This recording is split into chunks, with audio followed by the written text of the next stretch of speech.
Global skill development mission में आपका स्वागत है।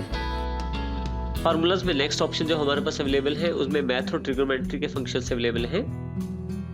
कुछ मुख्य फंक्शंस का हम यहाँ अध्ययन करेंगे। सबसे पहले एब्सोल्यूट हमारे पास एक फंक्शन अवेलेबल है। जैसे मान लीजिए मेरे पास यहाँ एक नंबर दिया गया है -4, तो उसके नीचे एब्सोल्यूट वैल्यू 4 बनती है जिसमें माइनस का सिंबल हट जाएगा। इसके लिए केवल हमें देखिए डबल क्लिक करके इसके वैल्यू को चेक कर सकता हूं मैं। यहाँ पे एब्सोल्यूट ABS फंक्शन है जिसमें मैंने उस सेल का रेफरेंस दे दिया है और जैसे ही मैं एंटर करता हूं मेरे पास वैल्यू उपलब्ध हो जाती है जो कि एब्सोल्यूट वैल्यू होती है उस सेल की। अब इसमें कोई भी माइनस वैल्यू दी जाए मुझे उसकी एब्सोल्यूट वैल्यू यहाँ प्राप्त हो जाएगी। इसी प्रकार से बाकी अन्य एग्जाम्पल भी यहाँ उपलब्ध है। नेक्स्ट जो फंक्शन हमारे पास उपलब्ध है वो है लॉग के रूप में। किसी भी नंबर की आप लॉग वैल्यू ले सकते हैं लॉग फंक्शन के द्वारा।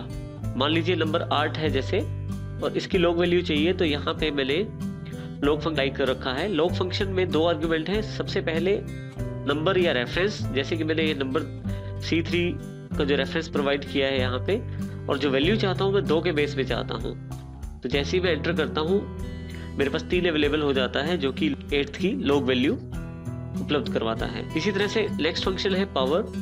पावर का अर्थ है किसी नंबर को पावर प्रोवाइड करने से। देखिए इसमें जब मैं डबल क्लिक करता हूं तो देखिए मेरे पास फंक्शन अवेलेबल हो जाएगा जो कि पहले से एप्लीकेबल है। इसमें सबसे पहले मैंने सेल का रेफरेंस दिया जो कि C3 है और इसको कितनी पावर मुझे देनी है। जैसे मैंने यहाँ 2 कर दिया है तो यहाँ मुझे ये जो नंबर है 4 उसकी पावर 2 यानी कि 4 की पावर जो है 2 कर दिया है। तो इस हिसाब से 4 × 4 हो जाएगा जो कि आउटपुट में 16 आपके पास अवेलेबल हो जाएगा। इसी तरह से 5 की पावर दी गई है और 6 की पावर दी गई है। इस तरह से आप यूज कर सकते हैं पावर फंक्शन का। नेक्स्ट जो फंक्शन अवेलेबल है वो है फैक्टोरियल के रूप में। फैक्टोरियल प्राप्त करने के लिए आप को केवल उस फैक्टोरियल फंक्शन को अप्लाई करना है और उसमें किसी सेल, जिस सेल से आप वैल्यू उठाना चाहते हैं या उस नंबर को प्रोवाइड करवा दीजिए जिसका फैक्टोरियल आपने निकालना है।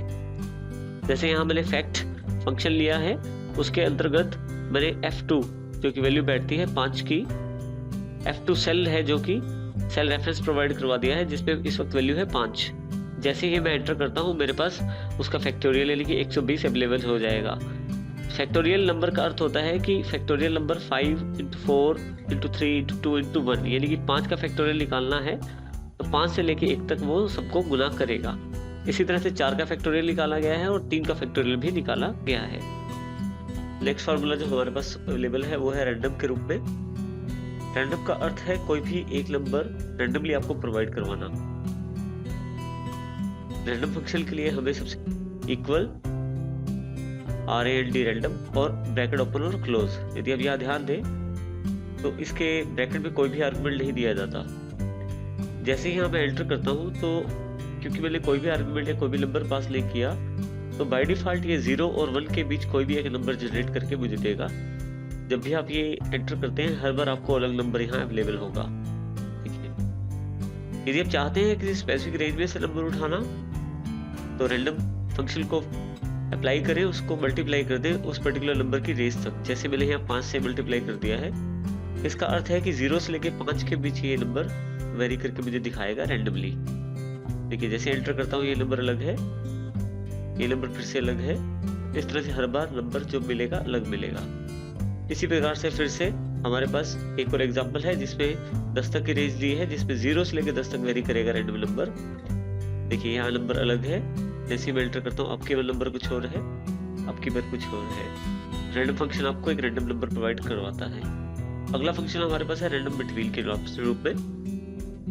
रैंडम बिटवीन में आप स्टार्टिंग नंबर और एंड नंबर दे देते हैं दोनों, उसके बीच का एक नंबर आपको मिल जाता है। इसके लिए फिर से आपके पास यहाँ पे फंक्शन मैंने अप्लाई किया है रैंडम बिटवीन।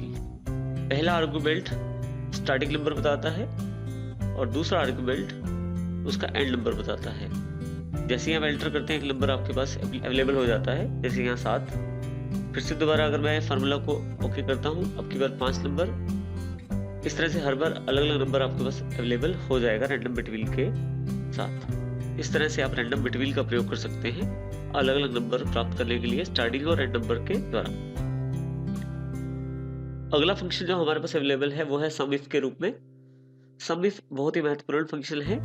इसके प्रयोग के लिए एक एग्जांपल अपने पास देख लेते हैं। देखिए, एक टेबल दिया गया है प्लेयर, इसमें प्लेयर्स के नाम है, उनकी टीम है जो कि 2 टीमें हैं जिसमें अलग अलग प्लेयर अलग अलग टीम के अंतर्गत खेल रहा है। फिर उन टीम्स के स्कोर्स हमारे पास अवेलेबल हैं। मैं चाहता हूं कि मेरे पास जो मुख्य टोटल है जो कि 333 333 तो टोटल आ रहा है, मैं चाहता हूं कि मेरे पास जो टोटल अवेलेबल हो वो टीम वाइज आ जाए, जो कि इस वक्त इकट्ठा मेरे पास अवेलेबल है। इसके लिए मेरे पास फंक्शन है सम इफ। इसके द्वारा मैं अलग अलग टीम्स का टोटल प्राप्त कर सकता हूँ। देखिए, यहाँ पे स्कोर टीम वाइज मैंने एक टेबल अलग से बनाया है जिसपे मैं इन दोनों टीम्स का टोटल कर रहा हूँ। इसको जानने के लिए कि टीम वाइज टोटल हमें प्राप्त करने के लिए सम इफ का प्रयोग करना पड़ेगा। देखिए, सम इफ फार्मूला को समझ लेते हैं। सम इफ का अर्थ है कंडीशन बेस्ड सम करना। इसमें सबसे पहले आप एक रेंज प्रदान करते हैं, जैसे कि मेरे पास ये रेंज अवेलेबल है टीम की, जिसके आधार पे मुझे सम करना है। उसके पश्चात मुझे क्राइटेरिया या कंडीशन देना है जिसके बेस पे हमारे पास सम अवेलेबल होगा। क्योंकि मैंने 2 दिया है, इक्वल टू 2, इक्वल से बराबर कर दिया है 2 के, तो जिस जगह टीम में 2 नंबर आएगा या 2 आएगा उस टीम का मुझे टोटल प्रोवाइड करेगा सम इफ फंक्शन। टोटल कहाँ से अवेलेबल होगा उसके लिए एक तीसरी रेंज है, सम रेंज C2 से C11, ये वाली रेंज जो स्कोर की रेंज थी। इनमें से अपने आप टीम वाइज टोटल सिलेक्ट करेगा सम इफ फंक्शन जहां जहां 2 अवेलेबल होगा। जैसे ही मैं एंटर करता हूं मेरे पास 83 टोटल अवेलेबल हो जाता है जो कि टीम 2 का टोटल है। इसी तरह से टीम 1 का टोटल प्राप्त करने के लिए मैंने बाकी सब चीजें सेम है, जैसे कि सबसे पहले रेंज जिसके बेस पे टोटल है, कंडीशन जो टोटल का निर्णय लेगा, जैसे कि इस बार 1 है यहाँ पे, और सबसे अंत में हमारे पास है वो रेंज जिसमें से सम करना है। तो जैसे ही मैं एंटर करता हूँ मेरे पास टीम 1 का टोटल भी अवेलेबल हो जाता है। इसी तरह से एक एग्जांपल और समझ लेते हैं। हमारे पास कुछ नामों की लिस्ट है और ये लोग अलग अलग डिपार्टमेंट में काम करते हैं। इनको कुछ पॉइंट्स दिए गए हैं। अब मैं चाहता हूँ कि जो टोटल पॉइंट्स हैं 333 यानी कि 333 जो पॉइंट्स हैं वो मैं चाहता हूँ डिपार्टमेंट वाइज मेरे पास अवेलेबल हो जाए। इसके लिए मैं फिर से सम इफ का सहारा लूंगा। देखिए, डिपार्टमेंट ए का टोटल जानने के लिए मैं यहाँ पे सम इफ फंक्शन का प्रयोग करूंगा, जिसमें सबसे पहले मैं रेंज स्पेसिफाई करूंगा। रेंज फिर से यहाँ पे डिपार्टमेंट की रेंज है जिसमें से मुझे निर्णय लेना है, जिसमें से मुझे डिपार्टमेंट अलग अलग करने हैं। उसके पश्चात क्राइटेरिया है जिसके आधार पे मुझे टोटल करना है, जैसे ए के आधार पे मुझे टोटल करना है। इसी तरह से नेक्स्ट जो आपका आर्गुमेंट है वो है सम रेंज, यानी कि जिसका मुझे टोटल प्रदान करना है। तो यहाँ जिस डिपार्टमेंट के आगे ए आएगा उनका टोटल मेरे पास डिपार्टमेंट ए में अवेलेबल हो जाएगा। B22 से B33 तक मैंने रेंज सेलेक्ट कर ली है और जो सिलेक्शन क्राइटेरिया है वो है बी के आधार पे टोटल करना है।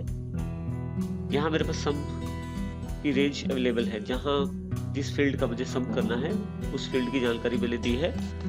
जैसे ही आप यहाँ पे एंटर करते हैं मेरे पास टोटल अवेलेबल हो जाता है डिपार्टमेंट बी का। इस प्रकार से सम इफ का प्रयोग आप कंडीशनल सम्स को करने के लिए कर सकते हैं, जो कि एक महत्वपूर्ण फार्मूला है।